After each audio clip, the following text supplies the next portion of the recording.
I will never book a house online again. My name is KO, and in 2016, I ended up receiving a mini vacation from work. I decided to search the internet for some nearby places to visit, since I couldn't spend a lot of money. I found an incredible house where I could rent a room, but it was a shared house with the owner. The location was perfect, close to several places I really wanted to visit. The price was affordable, but there was one problem: the reviews from previous guests. Everyone said that the owner was a total stranger and that they would never go back there. There were also comments warning not to choose that place, as the owner was a crazy person. That was enough to scare anyone, but I decided to look for other places. Unfortunately, most were already reserved or had ridiculous prices. Stubbornly, I booked that room that everyone recommended avoiding. I thought maybe it was an exaggeration, since if the owner was really crazy, the site would have taken some action. I talked to the owner before going and asked why all the reviews said he was crazy. The owner calmly told me that he was a religious person and that he liked to show his faith to visitors, which might scare them. I found this a little strange, but I continued with the reservation and looked forward to the trip. A few days later, I finally arrived at the location.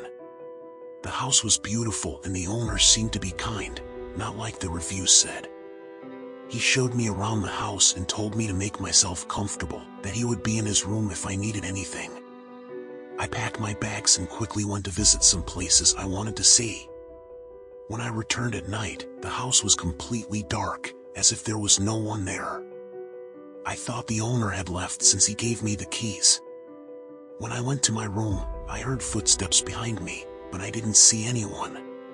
The next day, I left early to enjoy the day. I had already forgotten about the negative comments about the owner. But everything changed when I returned from the tour.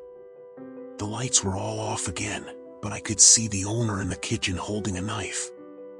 This scared me, so I asked him what he was doing. He, staring into space, told me not to meddle in his life, especially when it came to his relationship.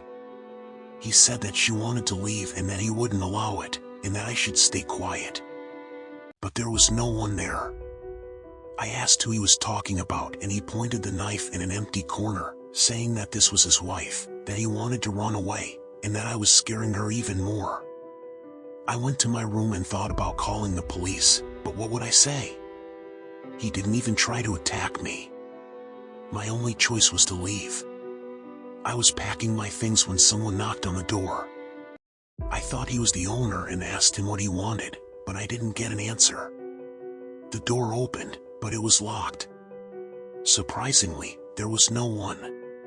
An icy wind began to take over the place, until the owner came and asked what I was doing with his daughter. I started to question him, saying that only the two of us were in the house.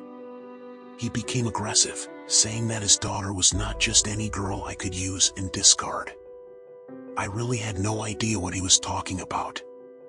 He told me to wait there, that he would punish his daughter for her actions towards me, and then it would be my turn. He left towards another room. At that moment, I picked up my bags and quietly left the house. As I walked away from the place, I looked back and saw the man looking for me. I managed to go far and get a taxi. After that, I was never the same. Second story. Have you ever imagined being woken up by something that is clearly not of this world? My name is Jelly, and this happened when I was around 15 years old. It was a quiet night and I liked to stay up until dawn watching television. My parents allowed this on weekends. However, every time I was alone in the room, I felt like someone was watching me from inside my own house. I thought it was because I watched a lot of horror films and that this feeling was a figment of my imagination. But every morning, it seemed that strange things happened, noises in the kitchen, lights flickering, and once there was even a knock on the door. I looked out the window and didn't see anyone. Our neighborhood was quiet and safe. Several times I thought it was just my mind playing tricks, until, one morning, there was a power outage and all the lights went out.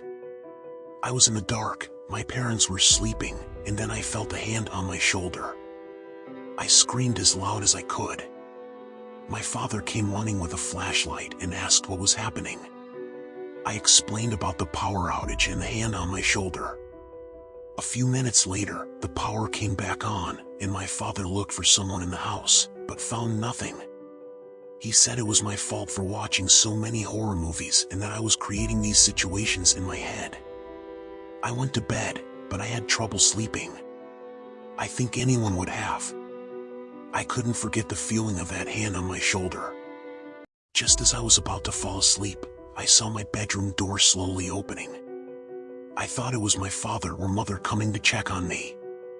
However, I realized it wasn't when I saw a head peeking through the door and watching me. I pretended to be asleep. I could barely see anything, as I kept my eyes almost closed.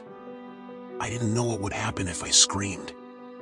This situation lasted for some time, until that thing went away. I wanted to go to my parents' room, but I didn't know if it was still out there.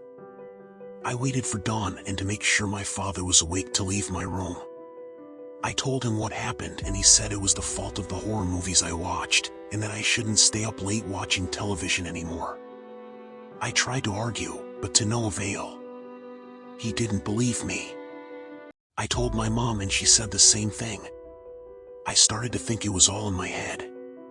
A few days passed without incident, until, one morning, I felt someone poking me. When I opened my eyes, I screamed. That thing was a demon, for sure. The first time he opened my bedroom door, I realized he wasn't human, but now I saw clearly what he looked like. It had no nose, no eyes, just a mouth and deep cuts on its face. He disappeared by getting under my bed. My father came running and said that I was having nightmares again. He suggested that I sleep with my mother, while he would stay in my room. I told him that the creature had gotten under the bed, but he looked and found nothing. The next day, my father said I would sleep alone again. My mother gave me some medicine and I ended up falling asleep quickly. When I woke up, I was in the car, with my parents arguing. I asked what had happened and why we were driving in the middle of the night. They said we were going to my grandmother's house and that we would stay there for a few days, as our house had suffered a rat infestation. Since I was 15 years old, I believed it. When I turned 20, my father called me to talk and asked if I remembered these things. I replied yes. He apologized for doubting me and told me what really happened that night I woke up in the car. In the middle of the night, he went to check if I was okay. When he opened the door to my room, he saw a strange figure next to my bed, looking at me. He didn't think twice. He ran, picked me up, woke my mother up and put me in the car. We went to my grandmother's house.